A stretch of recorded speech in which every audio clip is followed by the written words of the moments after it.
I'm Steve Giles, Vice President, Landaas Company.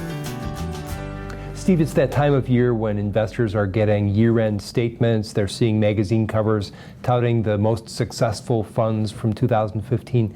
What should investors be doing with that information? Well, Joe, I think it's important for investors not to fall victim to their most recent perceptions. What often happens is something called rearview mirror investing, where investors will want to load up on those asset categories that have done really, really well, and they want to shun and avoid those asset categories that haven't done very well. Consider that when you're rearview mirror investing, what you're doing is buying into those asset categories that have done well already, so you're buying at a high. And you might be then selling those asset categories that haven't done so well, so you're selling at a low, which is the opposite of what successful investing means longer term. Do you have some examples of times when people might have sold out of things that did better the next year or bought into things that didn't do as well? Sure. Do you remember the euphoria in the latter half of the 90s? Everybody wanted to buy into those new economy technology stocks. That didn't end up very well for a lot of those investors.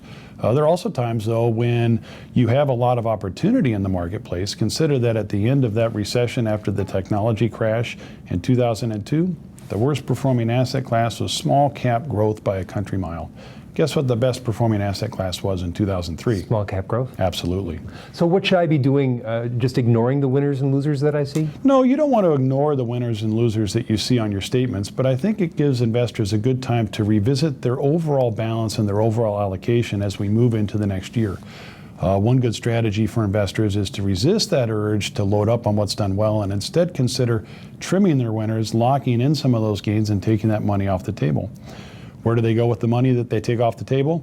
Well, look at those asset categories that might not have done very well this last year as an opportunity to buy into something that is a perceived better value. So what you're talking about is long-term plans for a balanced portfolio. What about shorter-term considerations like where we are in the business cycle? As much as we want to make sure that our allocation and our balance is appropriate to meet our long-term objectives, we have to be mindful of where we are in the business cycle and try to position our portfolios for the next 6 to 12 to 18 months. Consider that in 2015, growth stocks dramatically outpaced value stocks. What that tells pros like us is that we're at the second half of the expansion phase of the economy. The baton got passed over to growth stocks, and it means we're going to have some legs left here as we continue to move through this period of recovery. However, it's also a caution that investors shouldn't load up on growth stocks because the second we catch whiff of a recession, growth stocks tend to sink like a rock in water, Joel. Which gets us back to balance. Absolutely, Joel. I think this is a great time of the year for investors to revisit their allocations. Take this opportunity to trim some of your winners. Don't give up on what hasn't done very well, and make sure that you focus on the long term. Keep in mind that a slow and steady approach is going to help you get to where you need to be.